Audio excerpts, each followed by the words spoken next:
kisah duo Sabun Colek yang awalnya sebagai TKW di Hong Kong.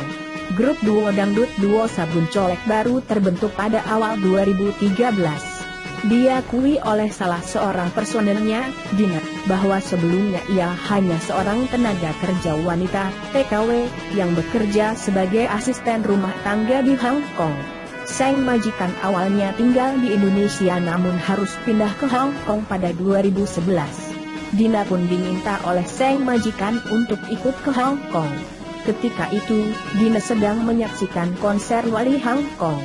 Ketika itu ia menonton di baris paling depan, dan dirinya menyadari bahwa ada seseorang yang memperhatikannya. Melihat Dina bukan karena jahat sih, tetapi kayak orang yang sedang mencari bakat mungkin ya, cerita Dina saat menyambangi kantor redaksi Liputan6.com di kawasan Senayan, Jakarta, Kamis, 14 Agustus 2014.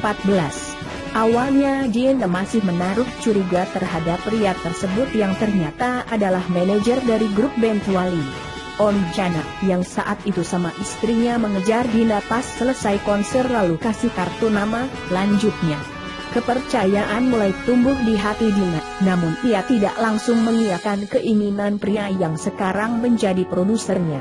Saat itu memang sang produser mengajak Dina untuk menjadi seorang artis. Tawaran itu nggak langsung Dina terima, soalnya latar belakang Dina kan cuma seorang pembantu, bisanya cuma nyapu sama ngepel saja, terangnya. Namun ketika akhir 2012, Dina kembali ke Indonesia karena memang sang majikan harus kembali ke tanah air. Saat sudah berada di Indonesia, Dina yang memang selalu dihubungi oleh Jana, akhirnya memberanikan diri datang ke kantor sang produser. Di sana Dina baru percaya, karena kan di kantor manajemen itu ada banyak foto artis, ada foto Kawali, kangen band, banyak deh, sambungnya.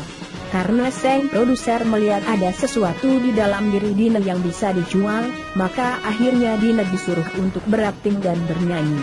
Dina kan gak bisa akting nangis, apalagi disuruh nyanyi, imbuhnya.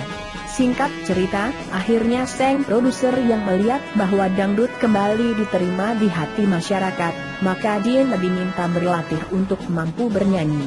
Karena ia merasa tidak bisa bernyanyi, maka saat itu ia mengajak sahabatnya yang bernama Kiki untuk berdampingan dengannya. Lalu kemudian terbentuklah duo Sabun Colek. Nama duo Sabun Colek sendiri tercetus karena hal yang menurutnya adalah sesuatu yang sepele. Ketika itu sang produser bertanya kepadanya mengenai pekerjaannya saat menjadi TKW. Dini kalau nyuci pakai apa? Ya Dina jawab dong, pakai sabun colek lah om. Begitulah jadi terbentuk duo Sabun Colek, kenangnya. Namun sial bagi Dina, ketika Ramadan kemarin ia harus ditinggal oleh Kiki, dan akhirnya Dina yang memang ingin tetap mempertahankan duo Sabun Colek, mencari pengganti tanpa sepengetahuan manajemen. Kala itu Dina pergi ke Bandung yang sedang mengadakan sebuah acara. Di sanalah ia melihat Windy yang memiliki latar belakang sebagai model sedang bernyanyi dan akhirnya mengajak Windy untuk bergabung dengannya.